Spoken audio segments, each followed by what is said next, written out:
It is time for the final countdown. Steve and Seth McKinney in the house. Hey, friends. Hey, hello. What's up, man? It's me sweet, baby. Let's go. Let's go. It is big one. It is pretty wild. You go from Notre Dame to McNeese, but I mean, we have a big, we got a job to do this week. We got to make some noise after the last time they came to town.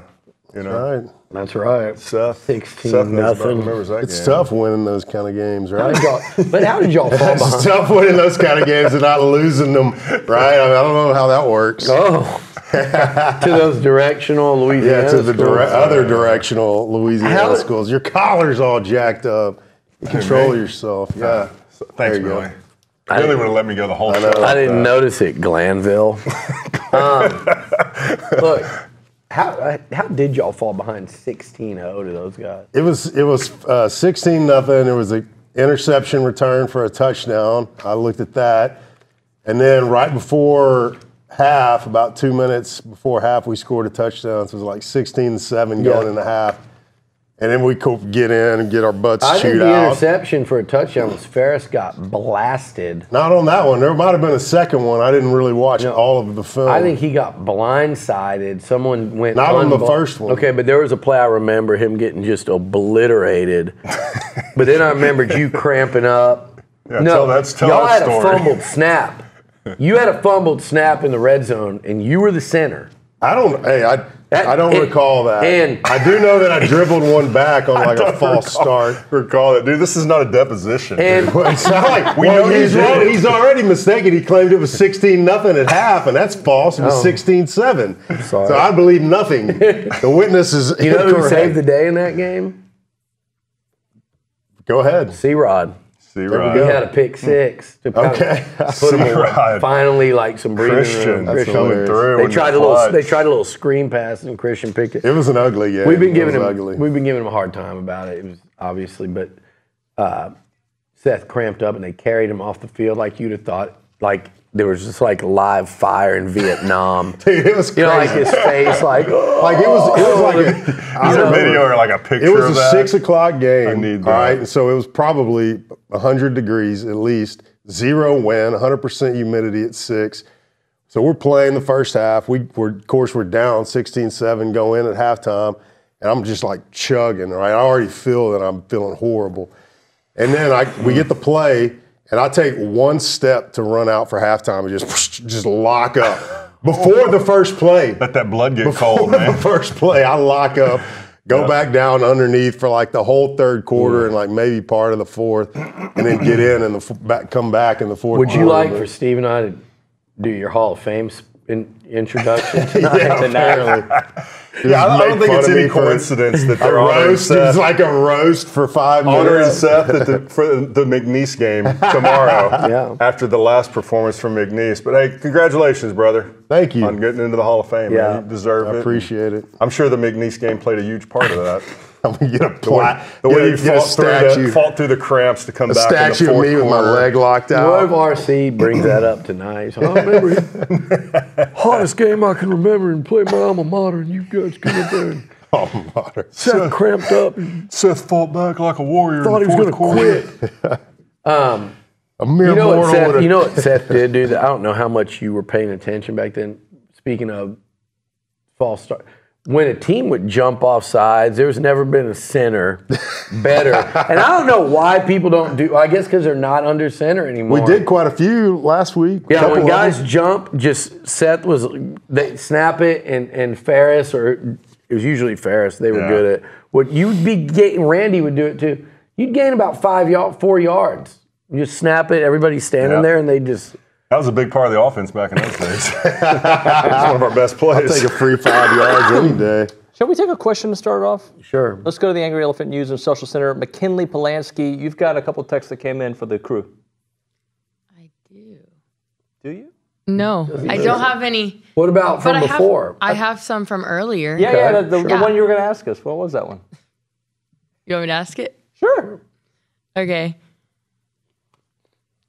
Does Lucci think Connor fits in Klein offense? Who asked it? Yeah, who asked that? Mona Little. Mona Little. You get it. Mona, like how childish are we going to be, guys? But by the way, She did not. She picked up on it, which is why she's like, Are you somebody sure you want me to read this? You know who would not have picked up on it? Of course, this is bag on me some more. Let's go. This side of the table, bag That's on. right. Do you remember when he got duped by huge ass? The Schloss.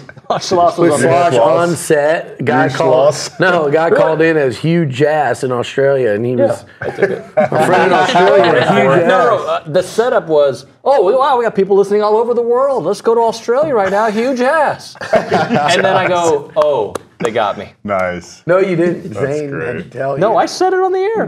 Go back and watch the Okay. tape. Zane, send it to me. Send it. All right. So, do I think Connor fits in? Yeah, I think. Look, what Kansas State has done when Colin Klein was a player, what he was doing with a guy like Avery Johnson, who's a kind of breakout freshman last year. There's definitely a benefit to having a quarterback that can really run in that system. But Colin Klein and any real OC will as you guys know this better than anybody.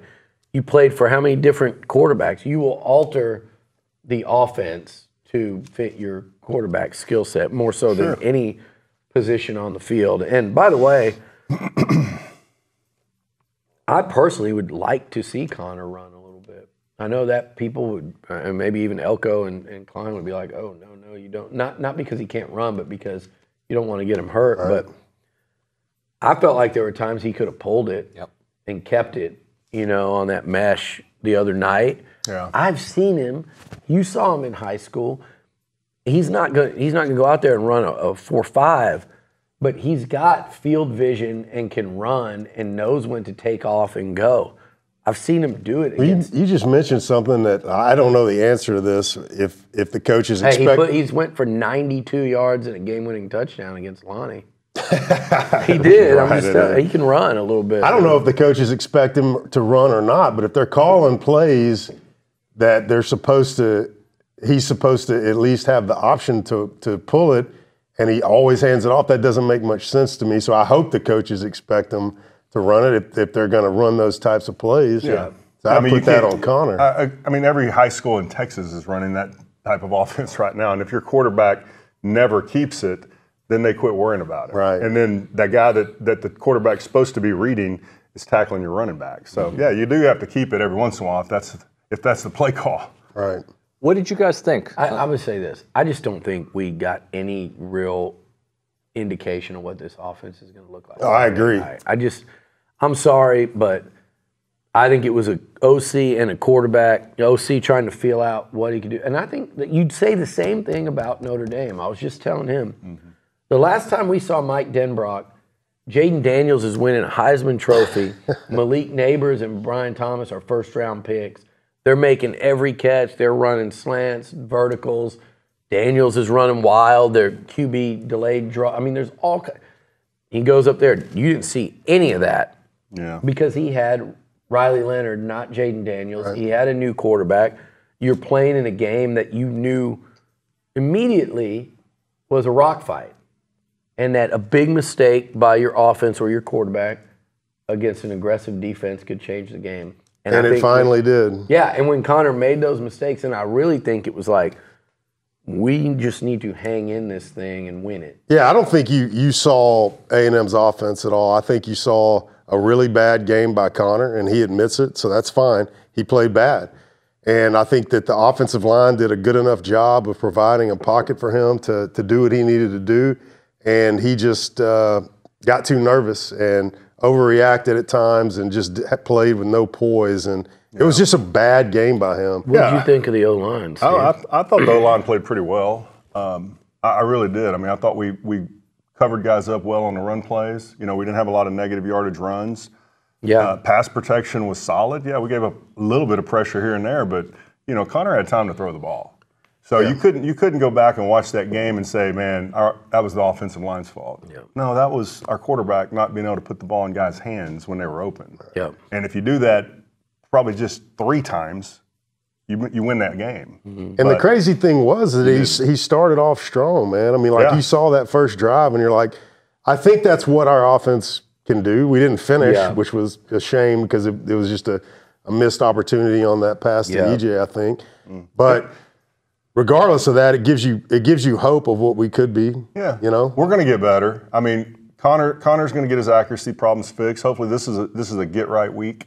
You know, because you got a big one going down to Florida. I mean, you have to go win that one. I'll tell you what we can't afford as a team and as for our confidence and for the sanity of our fan base is a McNeese game like we did in 2001. Speaking of that game, we got to come out firing on all cylinders. You'll see a lot of changes if that happens. Yeah, no, you got to be smooth and you got to be effective, and you can't have the kind of game that you played last week. You know, and hats off to the defense, man. I mean, they stepped up time after time, gave the offense number of opportunities to go win that game, and we couldn't get it done. Now, they finally cracked in the fourth quarter, you know, maybe when we needed them the most, but still, I mean, they held us in that game for 4 quarters. I didn't think there was any way. And this is not a bash. The defense played more than well enough to win. Correct. But damn, in the fourth quarter, tie game, you got him in an amazing punt by Tyler White. You got him pinned back there, and I was like, 3rd and 5. They're not losing. Like, Notre Dame's punting. Now, I didn't know if A&M was going to go, but Notre Dame's, we're getting the ball back to win it. I said when we scored to make it 13-13, that was at the very beginning of the fourth, I was like, it wouldn't shock me at all if that was the last score before overtime. Yeah.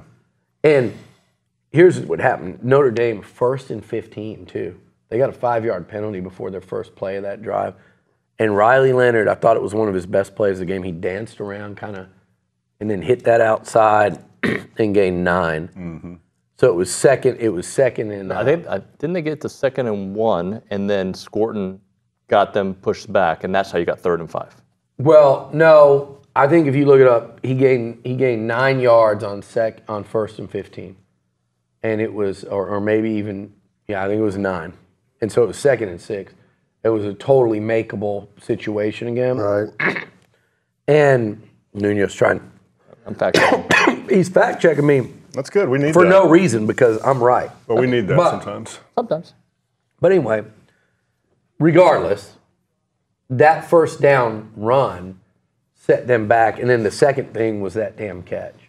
And he pushed off. Probably should have had a flag for shoving Willie in the back afterwards, but he pushed off. Great catch. If they're not going to call 2nd and 1, like I said. Penalty. All right, so what happened? I mean, a penalty. What are you looking at? That's the way I remember right it too. Riley ran a run for 9. You were right. Made 2nd and 1. The next play is where Scorton gets into the backfield and destroys Jeremiah Love. Then it's 3rd and 5. That's when they have the pass to Greathouse. So there was never a 1st and Unless 15. Nuno's got a faulty box score, I stand corrected. But I'm still not sure. So he just made up the whole 1st Yeah, he and made it 15. up. It was completely. I made it up. It's all right. I was trying to remember Did it you myself. remember the way I was like, What's I funny just is I remembered told 3rd and 5. I may have mentioned. Sorry. I may or may not have mentioned that to Elko in talking about how things went. He was probably just sitting there in his head like, "What's he talking about?" I'm sorry. Because he remembered. I should have stayed quiet. What series No, was that? I challenged the fact check there. That was good. I challenged your fact challenge. checking. So, what did the Notre Dame game do for you all when it comes to the optimism of this year's team? Did it change the way you look at it? Are you to wait and see with Connor how he reacts in the Florida game? Just overall optimism for what it can be. Well, here you go. I'll give you this, all right? And the haters out there aren't going to want to hear this, but I'm going to say it anyways, all right? In 1998, we go out against Florida State, a good team who made the national championship game that year, right? All right, well, we lost. We did not play ideally. We didn't play smoothly or crisply. We kept it relatively close. I mean, we lost by 10 or 13. I can't remember. Head at halftime. Had at halftime. Fact check. But we rattled off victories, man. We rattled off victories, and we ended up having a great run, and we lost to Texas and we lost to Sugar Bowl, but we ended up having a great year, and it was not an easy year at all. Every game was a grind. I say that because not all hope is lost, man. Notre Dame, I give them credit. I'm not happy we lost, and I don't accept it, especially the way that we performed out there with in one position in particular that could have changed the game. But all hope is not lost. There's a Yeah, little you gotta prove it, but and no the hope is not and the lost. 2012 team, Sean and I were talking about it. I think they were like 3-2 at one point, maybe 4-2.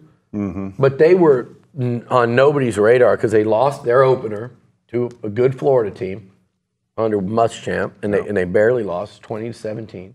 Same type deal.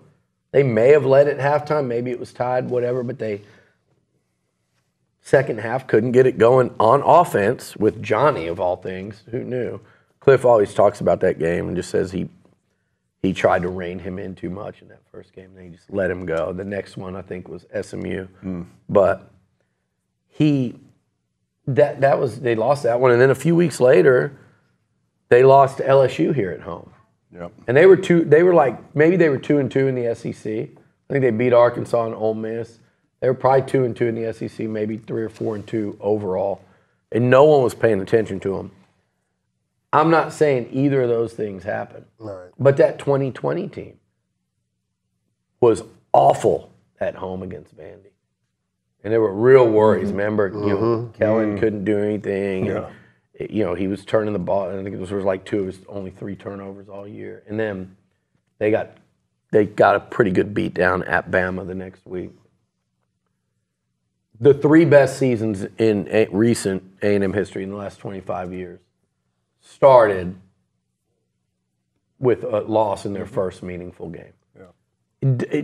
A lot of seasons that have been bad have started the same way, but I think we saw enough to go, this shouldn't be a bad football team. No. Like, I really saw it to go, they should be really good on defense. I thought the secondary took a big jump. You mentioned the O-line. Some of the areas that were killing this team last year look a lot better. It's encouraging. But there's a difference between people can't shut off the unacceptable. We've lost again at home. So dramatic. It's a new. You fired a coach and paid him $75 million. No one is happy about it, man. Because things had gotten that bad, and that the fact that it got to that point meant that Mike Elko can't come in here and flip a light switch and it was go time. Yeah. But you also don't lower expectations, but you have to be grounded in some reality. And the reality is a lot of coaches have not had incredible seasons in year one in this league. But then again, some have. I mentioned Brian Kelly. LSU lost their first game under him. They went on to win the West that year. But by the way, they lost 3 games. It wasn't like some amazing. So you just have to. We don't know what's happening. You gotta be patient, dude. This is the era of a 12-team playoff. Yeah. Times are very different. One loss to a top 5 team now does not make your season. We really don't know what kind of team we have yet. We don't know if we're going to have an explosive offense. We don't know if we're going to have to win every game like you did in 1998, in the fourth quarter and just grinding it out. Yeah. We don't know what kind of grit this team has yet. We know that they'll fight. We know that they got a tough defense. We know that they got an offensive line that's coming off the ball and a running back that's fighting for every yard. We don't know what kind of explosive passing game we have. Maybe we'll see it as the season progresses, but yeah, you can't lose hope after one game, losing when you were tied 2 minutes to go in the fourth quarter to a team that's going to be in the playoffs. It's the same thing with the Texas is back game. I've been seeing that on my Twitter feed this week. Shane Buechele, Tyrone Swoops. I remember I watched that game with Johnny, and he was like, Texas has their quarterback. The students they got the real deal. I mean, and that dude knows more about quarterback but it just. He did look like the real deal that game. Yeah. It's game one, and both those teams were terrible that year. I think Notre Dame was 4-8. Yeah. What I do know, Steve, is that Notre Dame team that we watched the other night is not going to be 4-8. No. They're like talented. You said, they're probably going to be a playoff team because they're not only talented, they're very experienced where you need to be. And I'll say this, I'm not dwelling on Notre Dame, but their inexperienced position, they did our D-line did a great job, but they did a fine enough job on that with that inexperience, better than I thought they would. Their O-line, whatever an MVP award is, their O-line should have gotten it that week. Yeah. Because I think A&M's D-line won that battle. Right. Definitively. Not like we thought. Yeah. Go back to our defense, if you would, and on a touchdown run, I think it was later in the game that I can't remember what yard. Maybe it was on the 20 or 25 or whatever. You can fact check me, David. I'll believe but it. See. There was a Trust. like our Frank. defensive line did got penetration on the offensive line, messed up their puller, and it should have been a run that was a loss. It's or no gain or a loss. But it ends up being that we had a misfit by York, and he skirts through there, boom, touchdown. Yeah. And you're like, oh my goodness, that should have never happened. Yeah, because then, then it's 3rd and that was like a 2nd and 8, so it's like 3rd and 9, and you call the timeout, and if you stop them on a 3rd and 9, they're kicking a field goal, and you've got 2 minutes left to go down, and now not for a touchdown but for a field goal. So that was But that wasn't big. talent at all, man. That was just a No, middle. yeah, and that's what I'm saying. I don't think that I don't think we'll have those kind of play. And the same thing on their 30-yard run in the first half. Des Ricks, who by all accounts is going to be a really good player. I loved what I saw at corner with Ricks and Lee, but Ricks didn't catch that the receiver was blocking, and kind of. He got caught in no man's land there. When that was an easy come up and run support. Everybody else on that play did their, but he let Love get outside, and it's a 30-yard gain, almost a house call. Barely stepped out of bounds. So those are things that, like, as these guys play more in this defense, I truly believe that stuff will be gone, and it'll be gone really quickly. It's the final countdown. We said Can't see. I can read that a mile away. Billy during the can't breaks, see it says, enjoy a minute of Aggie Zen, I think is what it says. That's right. Zen. Zen, sorry. Z-E-N, so Not you want Z-Y-N. I said it was a marketing opportunity. By the way, the It's missed dollars the for fact you. checker got reverse fact checked by did. Zane. He I did did. not know huge ass. At the very end, it was too late, yes. And when I listened, okay, I heard Nino. Schloss snicker a little bit. He laughed. That's funny. All right. So let's talk a little bit more about the defense. You said you liked what you saw from the secondary, the cornerbacks in particular.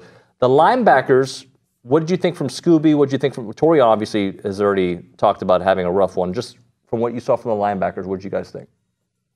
I thought Scooby played pretty well. I mean, he was pretty active and violent, which I like to see.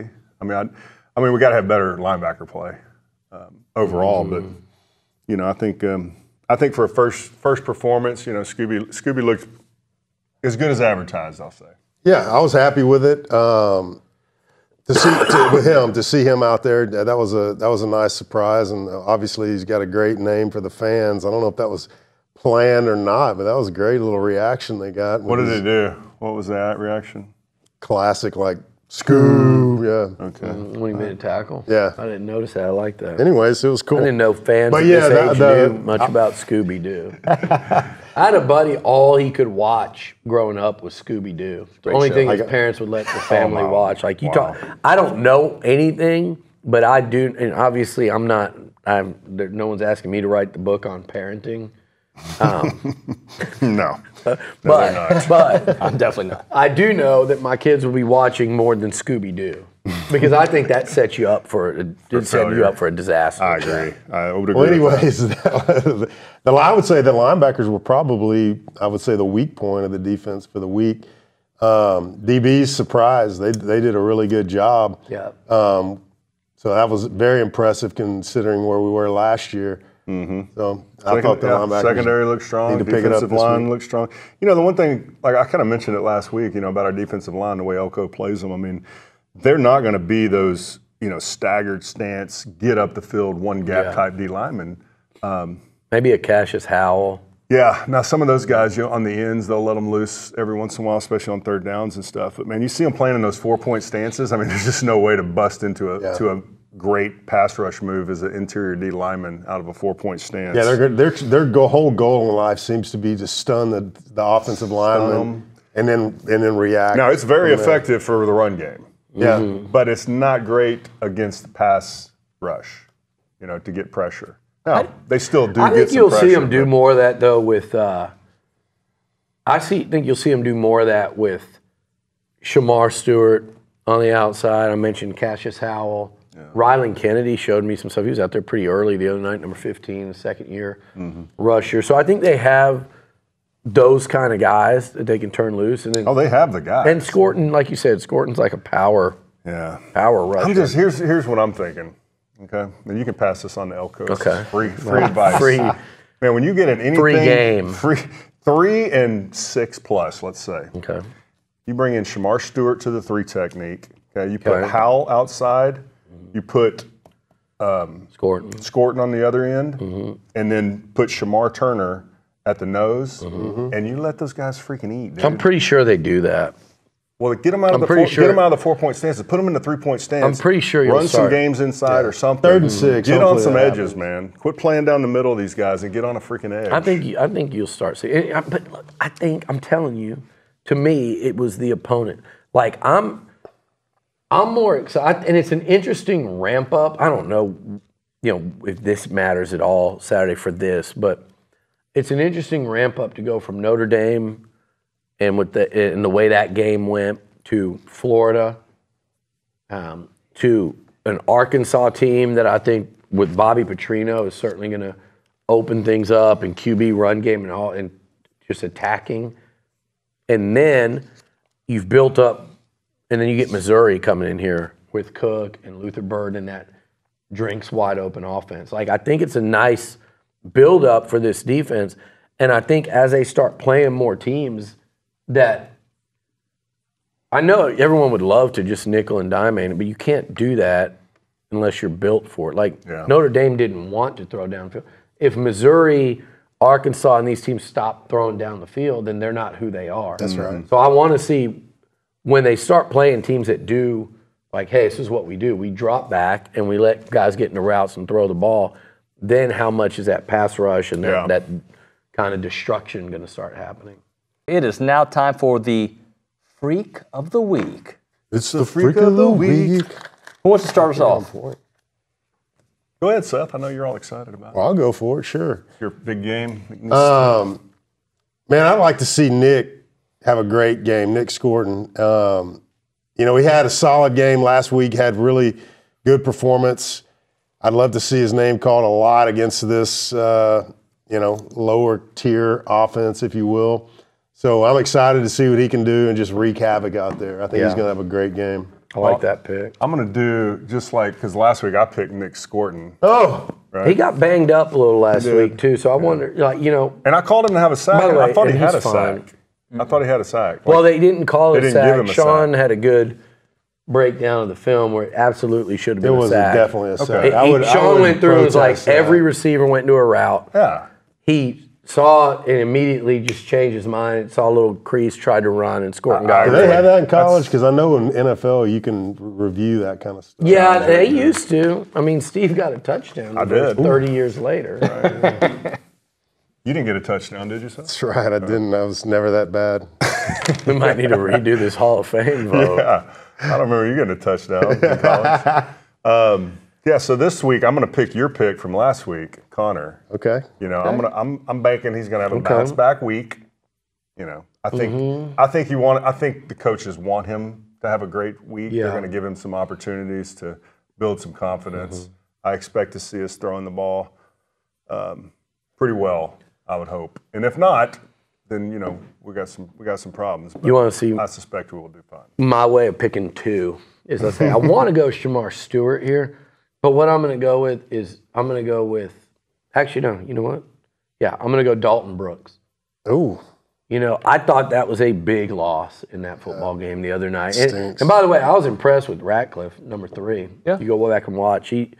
I thought he did well, but Dalton Brooks is a real difference maker back there for the Aggies. I think he might be A&M's best safety. And you guys know what Well, that was a real blow then. you know what a Bryce Anderson Yeah. fan I am. I think he might be the best safety they've got. He is a 5-star, first-round level athlete. Now, there's a long way to go between where he is now and that. But athletically, he does not need to go. I mean, that's what he is. But he came in, and they set him out the first drive just to because he is a high-energy dude. They set him out, just let him. And as soon as he went, the first play he's in there, he gets overzealous at the end of the play. felt like I guess he had to get some contact on play one, and he targets. That was his first play? First play. Oh, I had no idea that was his first play. 99% sure that was the first snap he was in the game. Oh, wow. The fact check. I know that's a lot of work. And he got, and they lost him. And that was a big deal because he's so active in run support. He's so good at recovering. You watch. So I think you'll see him make some real plays this week and moving forward. Time for the Sleeper of the Week, presented by the Sleep Station. Go see Jared McLeod and ask about the Tempur-Pedic or the Purple mattress in the Specs parking lot at Texas and Harvey. Jared. I need a Purple or a Tempur-Pedic. I need both. And in front of the Lowe's at William D. Fitch at Highway 6, website at thesleepstation.com. All right. Why did you have a problem with that? Go ahead, Gabe. Keep going. You're such a catastrophizer. Yeah, he is. Thank you. No, I'm gonna stick with my guy from last week because he did a fine job when he was in there. I hope that he gets picked on more. Who was that guy? My guy, Terry Bussey, man. Oh, that's your guy. I'm hoping that they involve him more. I would love to see it because if it does, it's going to be a great development for our offense. You're on the phone moving forward. And then people are going to criticize you all over the board, even though you were going through an identity theft situation. To run also, on special teams, I'd love to see him.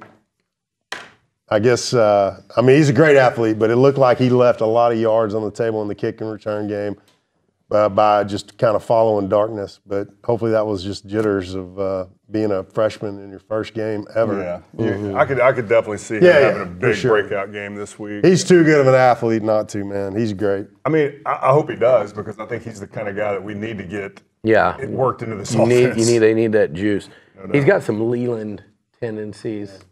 I feel like with just how quick he goes from 0 to full speed and just I Speaking of quick, did you watch the Chiefs game last night? Yeah. Worthy. Jeez. Worthy's going to make some money in this business. I mean, what an unfair situation. How did the NFL let the Chiefs get that dude? I know, right? You knew he was going to figure out how to use that speed. I was like, it still baffles me how Texas didn't get him 2 deep balls behind the defense every game. Right? Yeah, they would try. If you're the Chiefs, you lose one of the fastest guys in NFL, and you get this guy, man. Oh, by the way, in the meantime, without him, all they did was win 2 Super Bowls. Was it 1 or 2 without him? 2. Yeah. They'll be all right. That was a great game last night. It was. My sleeper of the week is going to be, it's not really a sleeper, but Le'Veon Moss is who I'm making. Very solid opener. Yeah, because, you think that every time we go into these type of games, we're expecting, we're going to throw the ball. Connor's got to get right. We're going to, 400 yards passing, and then we go out there and just run the crap out of the ball. So I could see could see this being one of those type of games where we do go establish our run and build some confidence there. I'm going to go with along those same lines. I'm going to go with E.J. Smith. Yeah, man. I liked what I saw from him. He had that 14-yard run. He had some good flashes. That could if that throw would have been online, he might have scored there. Probably momentum, gets him past that guy. And certainly a first down, but probably a touchdown. And there's just something about him. He's got a little burst that I like. He's got some vision there. I'm going to go with it, like you said. I think it could be like you said, especially in the second half. So. E.J. Smith is a guy I'm going to pick this week. Time for Pick 6, presented by Prize Picks. With the final countdown, sign up today and get $50 instantly when you play $5. You don't even need to win to receive the $50 bonus. It's guaranteed. And here's a winner for you. 1 Caleb Williams passing yard gets you 1 win on Prize Picks every week in September. That's right, 1 yard gets you an automatic win every weekend in September. So don't miss out on a chance. Go to prizepicks.com/TexAgs and use the code TexAgs to receive that guaranteed $50 once you play $5 in lineups. All right, let's go to the Angry Elephant News and Social Center. And McKinley, you got the games for us. Yes, I do. Okay. Number 3, Texas is traveling to number 10, Michigan. They are playing at 11 a.m. at the Big House. It will be streaming on Fox. And Texas is favored by 7.5 points. Oh, my goodness. I hate these people so much. I love we're picking these kind of games with Seth. Go ahead, Seth. No, the Walrus is coming in hot, baby. Let's talk about last week for a second. You did have a good opening week. Yeah. Had a good opening week. I don't know how you did that. Stuck with my Ags and still came out 4-2. Anyways, I digress.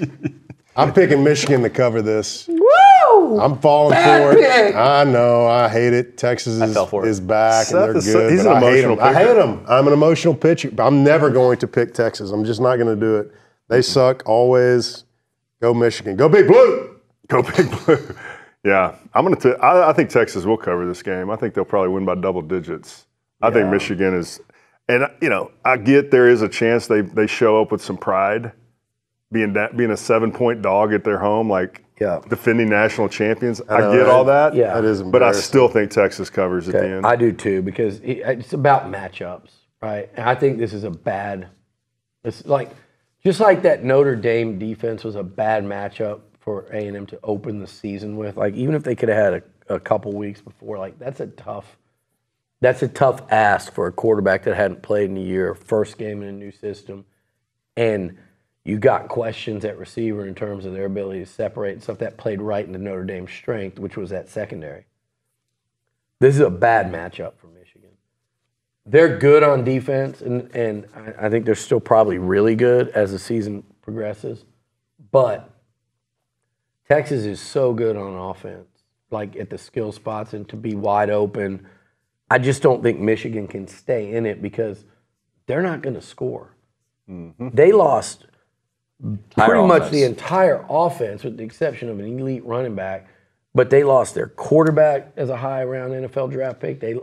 Offensive line? They lost their whole O-line, and they lost Jim Harbaugh. Mm-hmm. This is not the same football team. This is a shell of what they were, and this is a Michigan team. And it's a joke they're number 10. Yeah. They may finish the season unranked, but they're not going to be a top 10 I think they're team. going to go. I haven't looked at their schedule. I'm just really annoyed. I could see them going. because I'm annoyed because Texas is going to get all this. Get win. used to it. Top 10 win. I think this is not one of the games I saw Texas potentially losing. Not this summer, because once Jim Harbaugh, first of all, let's not act like Sharon Moore did a good job let's not act like Jim Harbaugh is not an elite football coach. Yeah. Just losing him, period. But when you lose him in the entire offense and a good chunk of your defense too, I think Texas runs them off the field. It's just a bad. Texas will have tougher games this year. They'll have several of them, but this is a bad matchup for Michigan, in my opinion. Longhorns roll. And here's the thing. I don't think people have been on me because I've said about the Notre Dame defense versus the Texas defense. We're not going to know anything about the Texas defense after this weekend. Mm-hmm. You should not give up more than 13 points to this Michigan offense. A solid defense. Yeah. So I agree. this is a good matchup for Texas, period. And by the way, Steve, for him to say that, he hates Texas probably more than you. Yes, more. Somebody put Dan in this and they lied. Remember, Dan was like, that's not even me. Dan Campbell did not kick the Texas recruit out of the car tonight. That was him. Somebody, the guy said, don't say somebody. The guy said, well, I like A&M, I'm enjoying it, but right now I still think maybe I'm leaning a little bit to Texas. Steve made Dan pull the truck over, made the guy get out of the car and walk home. But this is before cell phones. This is before anything. Nice. Just because he said Texas led. Yeah. Okay, and I know that. Brandon Nava was his name. So 20 years later, this lunatic reaches out, DMs him on Facebook and apologizes. Guy's like, yeah, dude, I don't know. Hey, man, it's water. How weird did that guy wake up that day? And the one thing he was sure of was that the sun was going to rise and set, and that Steve McKinney would not apologize for kicking him out of the car. Turns out he's a nice guy. Imagine that. Who would have known? Polanski? Arkansas is traveling to number 16, Oklahoma State. They are playing at Boone Pickens Stadium at 11 a.m. It is streamed on ABC, and Oklahoma State is favored by 7.5 points. This is going to be an easy. I'm just going to go out on a limb right here. Not even on a limb. I'm just at the base of the tree, and I'm picking Arkansas to cover this, win the game. Interesting. All right. Ah, man. This is actually a tough one. I agree. With that spread. I want to believe that Oklahoma State, because I don't think Arkansas is that great, personally. But I really don't know. I don't know if Oklahoma State's that great. 7.5, great. That's a pretty interesting spread. Let's go Oklahoma State. All right. Big week. I did Oklahoma State. Big week. Separation week. Alan Bowman's in like year 9 up in Stillwater. Ollie Gordon. I forgot about that. Ollie Gordon is the returning best running back in college football. They're not that good. No. Mike Gundy does a hell of a job. That is a tough place to play. I don't think Arkansas is ready to go win that football game. I think we got a little ahead of ourselves with 70 points scored against Air, which Air, a.k.a. Arkansas Pine Bluff. And I'm ashamed at some people and how quickly they jumped on that. But I do think Arkansas is going to score some points. I like Oak State to win. Maybe, Seth, I'll give you an Arkansas cover. And I think that'll be one of the more exciting games. Make it pick. Don't so I say did. maybe. I picked Arkansas to cover, but there we Oak go. State to win at home. Polanski? Iowa State is traveling to number 21, Iowa. They are playing at Kinnick Stadium at 2:30 p.m. It is streamed on CBS, and Iowa's favored by 2.5 points. I'm going to go with Iowa to cover this. I heard that they have as many receiving touchdowns in like 1/2 as they did in the whole season last year. 40 points in the first game. I'm going with Iowa. Yeah, me too. I'll take Iowa. Billy? I think Matt Campbell should have left Iowa State when his stock was way up. And then that picture got out of him and his crazy face during the game, and it's like been downhill ever since. I think That's why you got to strike when you can, man. you do. That's why most coaches do that. And so I think I like Iowa. Kirk Ferentz will never leave there, apparently. But I like them at home. Battle of the mid, just like it is every year. But I do like the way Iowa plays defense. McKinley? Colorado is traveling to Nebraska. They're playing at Memorial Stadium at 6:30 p.m. It will be streamed on NBC, and Nebraska is favored by 7.5 points. Why are they 7.5 spreads? This is man? tough. I absolutely despise Colorado, but 7.5 is a lot, man.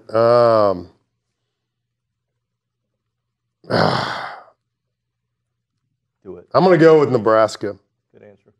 I think Dylan Raiola is going to have a great game. I'm impressed you knew that. So. That was good. And he said it right. And yeah, I thought you were going to blow that up pretty bad, but you got it right. Played with his dad. Oh, that's right. Dominic, where at? Oh, not played like in the same time era. period. In the era, yeah. That was a bad dude. Yeah, he was great. Great player. So I am actually going to go Nebraska as well. Okay.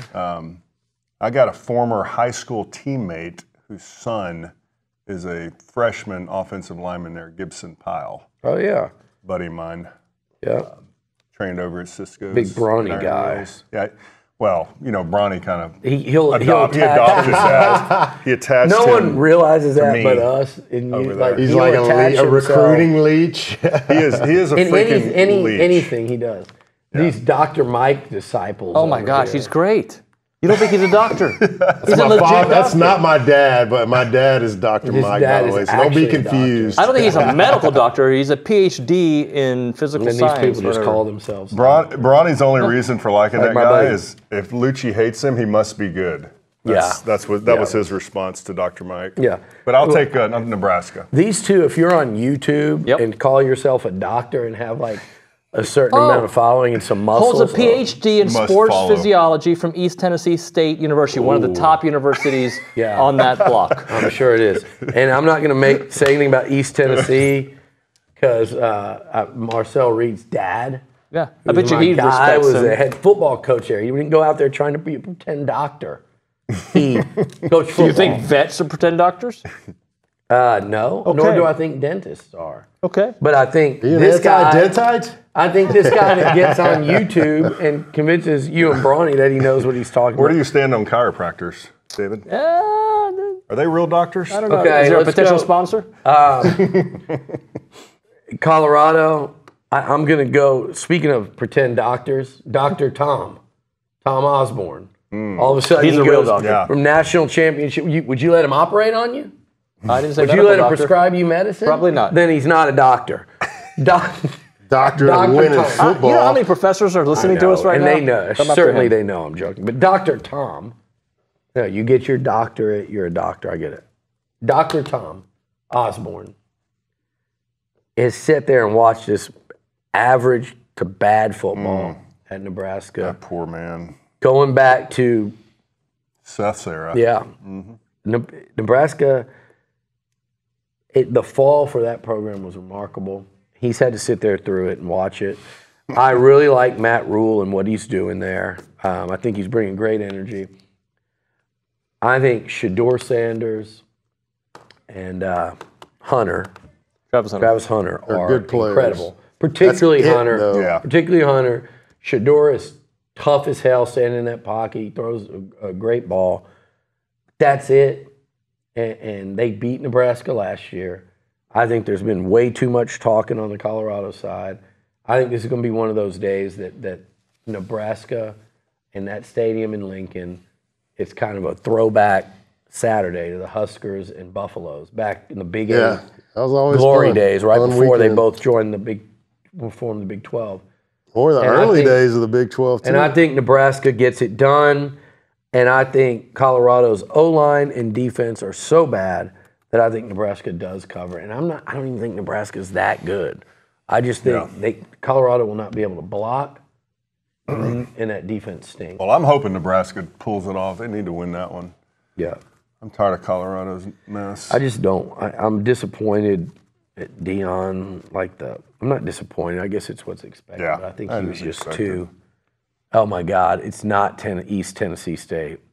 Rod just texted me. It's Tennessee State, Okay, so now you and can start. they're going this weekend to play North Dakota State in Fargo. So now you here can we start go. ripping on East Tennessee State. Yeah, so I can rip on East Tennessee State and Dr. Mike. Dr. Mike. Ask Rod what he thinks about Dr. Mike.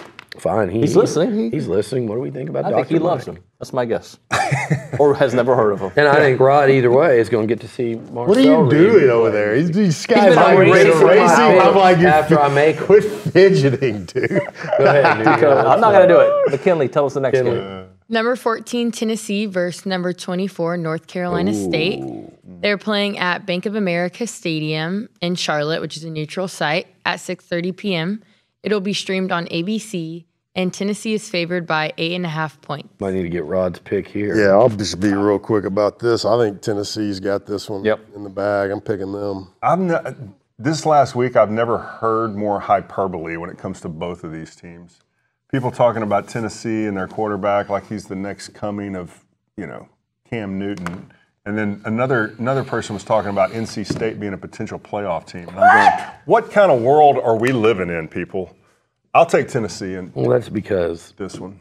of how bad NC State looked. I mean, that's because of how bad the SEC looked last week. So, to me, look, who did NC State barely? They were really bad in the opener. They were struggling. Everybody's watching, thinking, could they get upset by an FCS? Doran does a good job there. They play tough. They beat teams that people think they shouldn't. Yeah. And lose to teams they shouldn't. Yeah, but I think Tennessee. I don't think Nico is a Heisman winner yet. Like they want to anoint him in Knoxville and around this conference, but he's a damn exciting young quarterback in this league. Josh Heupel's up. I like Tennessee too. I'm going to erase it now as I say it. I wrote in all caps, throttle job. Throttle job. Tennessee is going to throttle NC It was State. Western Carolina that NC State barely beat. Western Carolina. All right, everybody got in? We're good? Next one, McKinley. Last but not least, McNeese State at Texas A&M at Kyle Field at 11:45 a.m. It will be streamed on SEC Network, and A&M is favored by 44.5 points. Big number. Come on. Come on, Seth. This is ludicrous, Seth, dude. I mean, you remember what happened last time they played McNeese State? What, you think 44? Think you're hitting that? I think we could easily hit that. But, I mean, my goodness, that's like, what is that, 45 points against high grass is pretty good. I don't know. A&M is going to win the game hands down, but I don't think they cover that. I think that's a ridiculous spread. Is it? I think so. Okay. 4 quarters of football, and I think once A&M tempts back, if they pull ahead by enough, I still think they'd be able to run the football. With some real I have no doubts, but man, But I'm with you, Seth. I think this is a school that Bronny wasn't good enough to play for, Seth. Just You know what, keep that in mind. Remember that. I think they retired Bronny in football. They don't know who their Nederland quarterback's High going to be. You want some info? Go ahead. Their offensive line is terrible. They don't know their quarterback situation. Their starter was benched in the last game. They did lose to Tarleton State. Oh my goodness. And they barely beat Southern. Tarleton State's not that bad, actually. Handon Sixkiller is going to take over at quarterback. He actually played a little Dr. bit. Six Killer. He's not part of You the just put Israel doctor in front of his name, you'll have him as a Heisman. Dr. Lucci, Dr. Lucci. and their defense is not good. Well, I mean, like, is anyone going to come out of this game mad if we win 42-3? No. Like, I mean, like, No one. this is just a ridiculous. Somebody will be line. mad, actually. No, this is one of those type of numbers where, like who the heck knows? Right. Right? So you just kind of You know what I'm going to do? I'm going to pick. I think it's going to be a safer pick to say a non-cover. I mean, 52-9, 52-10. They don't cover. Yeah. I mean, you might if it gets that bad, you're going with the whole. If the offense, I want to see the offense hit stride this week. Had they put up 28 against Notre Dame, I probably would be thinking like 58-7 or something like that, and it still might be. But I think with 45, I guess give me the 45. Is that where we're at? 45? Is that what you said? 44.5, I believe. Yeah, I think I'll just pick.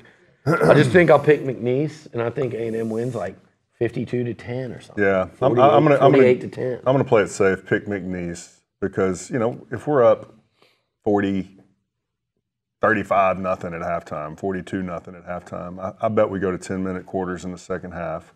I bet we're putting in third, fourth string. Walk-ons are playing by the fourth quarter. So He's just over here making up rules. That happened last week. they literally just changed the rules last week. Apparently, that's a thing now. I didn't know. Yeah. I had no idea. Literally, teams played 10-minute One quarters. team did a 5-minute quarter. I don't know who it was, but I saw it. So that's what I'm thinking. Lane Kiffin said, "No, we're not doing that. I want He's like, snaps "No." from my players." Yeah, I believe that. Did he really? Yeah, That I believe. so they hung hilarious. about 60-something. Oh, that's No, he had like 70. Did they? Yeah, they went over 70. Kiffin just does what he wants. Stephen F. Austin, I guess, was involved in that game that got shortened. That's right. Ty. 70-0. Yeah, I talked to Ty Yeah. the next day, and he was like, "Oh, we stomped them by 70." There it is, 70-0 at halftime. All right, it might be who time they to go. playing? I've resorted to making paper airplanes. Who was Stephen F. Austin playing? North American. It was the NAI school. Is that a freaking club I team? do remember that. Golly. All right, gentlemen, thank you. There we go. Gig 'em. And then North American, what's the deal?